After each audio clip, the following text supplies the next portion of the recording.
కర్ణాటక రాజకీయాలలో Mysore urban development authority MUDA కుంభకోణం ప్రస్తుతం కలకలం రేపుతోంది. ఇందులో సిద్ధరామయ్య, ఆయన భార్య పార్వతితో పాటుగా మరో ఇద్దరి ప్రమేయం ఉందంటూ పోలీసులకు ఫిర్యాదు అందింది.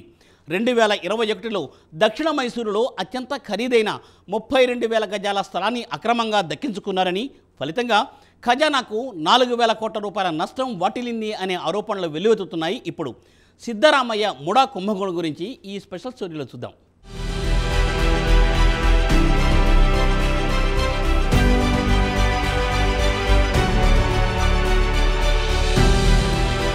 కర్ణాటక రాజకీయాలు రసకందాయంలో పడ్డాయి. ముఖ్యమంత్రి Siddaramaiah Mysore urban development authority MUDA రొచ్చులో ఇరుక్కున్నారు. కర్ణాటక ముఖ్యమంత్రి సిద్ధరామయ్యతో పాటు పలువురు అధికారులపై పోలీసులు కేసులు నమోదు చేశారు.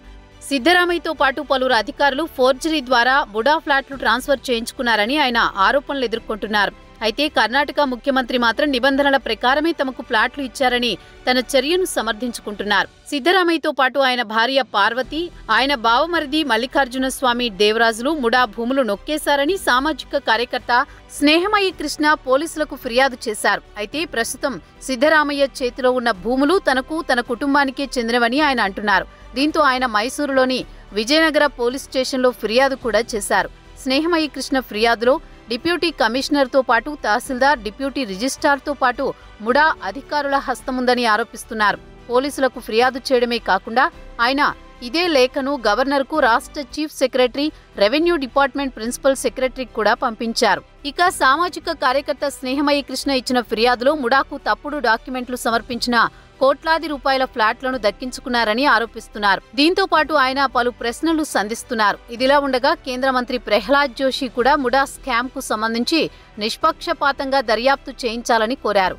రాష్ట్ర ప్రభుత్వం ఈ కేసును సిబిఐకి బదిలీ చేయాలని డిమాండ్ చేశారు.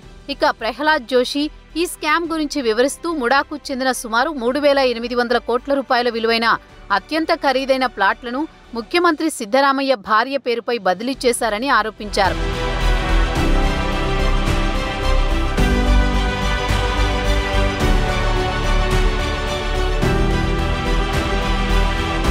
ఇది అతిపెద్ద స్కామ్. ఈ స్కామ్ బయటపడకుండా అప్పటి డీసీని బదిలీ చేశారని ఆరోపించారు జోషి. రాష్ట్ర ప్రభుత్వానికి సుమారు 15 కంటే ఎక్కువ లేఖలు రాసి ఈ భూములపై ఎలాంటి నిర్ణయం తీసుకోవాలో ముడా సూచించాలని కోరినా ప్రభుత్వం పట్టించుకోలేదు. సిద్ధరామయ్య ఈ విలువైన భూములను తన భార్యకు బదిలీ చేయించుకున్నారని కేంద్ర మంత్రి వివరించారు. అయితే కర్ణాటక డిప్యూటీ సీఎం డీకే శివకుమార్ బుధవారం నాడు ముఖ్యమంత్రిపై వస్తున్న ఆరోపణలను ఖండించారు. Mysore urban development authority site కేటాయింపులో ఎలాంటి కుంభకోణం జరగలేదు, రాష్ట్రంలో కాంగ్రెస్ ప్రభుత్వంలో ఎలాంటి స్కాములు జరగలేదని ఆయన స్పష్టం చేశారు. ఇదిలా ఉండగా మీ ఇంటి వద్దకే ప్రభుత్వం అనే పథకం ప్రారంభించిన తర్వాత డీకే మీడియాతో మాట్లాడారు. ప్రస్తుతం రాష్ట్రంలో వెలుగు చూస్తున్న స్కామ్లన్నీ బీజేపీ ప్రభుత్వంలోనే జరిగాయని, శాసనసభ సమావేశాల్లో దీనిపై స్పందిస్తామన్నారు. ఇక ముఖ్యమంత్రి సిద్ధరామయ్య మాత్రం ఫ్లాట్ల కేటాయింపులో ఏవైనా అవకతవకలు జరిగినట్లయితే విచారణ జరిపిస్తామంటున్నారు. ప్రస్తుతానికి ఫ్లాట్ కేటాయింపులు నిలిపివేశాం, ప్రభుత్వానికి వచ్చిన నష్టం ఏదీ లేదన్నారు. ఫ్లాట్ల కేటాయింపులో కీలక పాత్ర వహించిన అధికారులను బదిలీ చేశాం, ప్రస్తుతం సీనియర్ ఐఏఎస్ అధికారితో విచారణ చేయిస్తున్నామన్నారు సీఎం. విచారణ పూర్తయిన తర్వాత తుది నిర్ణయం తీసుకుంటామన్నారు సిద్ధరామయ్య.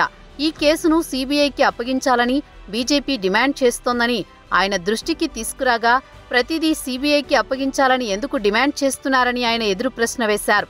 మైసూర్ ల్యాండ్ స్కామ్పై బీజేపీ కూడా మండిపడుతోంది. గురువారం నాడు మైసూర్లో భారీ నిరసన ప్రదర్శన నిర్వహిస్తామని Karnataka BJP chief B Y Vijayendra చెప్పారు. ముఖ్యమంత్రి పేదల గురించి ముసలి కన్నీరు కారుస్తారు, వాస్తవానికి ఈ భూములు పేదలకు కేటాయించాలి, కేటాయించిన ఈ భూములను వెంటనే రద్దు చేయాలని ఆయన డిమాండ్ చేశారు. ఈ స్కామ్లో ముఖ్యమంత్రి, ఆయన భార్య ప్రధాన నిందితులుగా ఉన్నందున ఈ కేసును సిట్కు అప్పగించడం సరికాదని సీబీఐకి అప్పగించాలని డిమాండ్ చేశారు విజయేంద్ర. పేద మహిళలకు నెలకు 2,000 రూపాయలు ఇస్తామని చెప్పి తన భార్యకు వేలాది కోట్ల రూపాయల ఫ్లాట్లను కట్టబెట్టారని బీజేపీ సిద్ధరామయ్యపై ఆరోపణలు గుప్పిస్తోంది. ప్రస్తుతం కర్ణాటకలో ముడా ల్యాండ్ స్కామ్ రాజకీయంగా పెద్ద దుమారమే రేపుతోంది. కొత్తగా అధికారంలోకి వచ్చిన కాంగ్రెస్ ప్రభుత్వానికి ఇది మాయని మచ్చగా మారనుంది. మరి దీనిపై కాంగ్రెస్ అధిష్టాన వర్గం ఎలా స్పందిస్తుందో వేచి చూడాల్సిందే.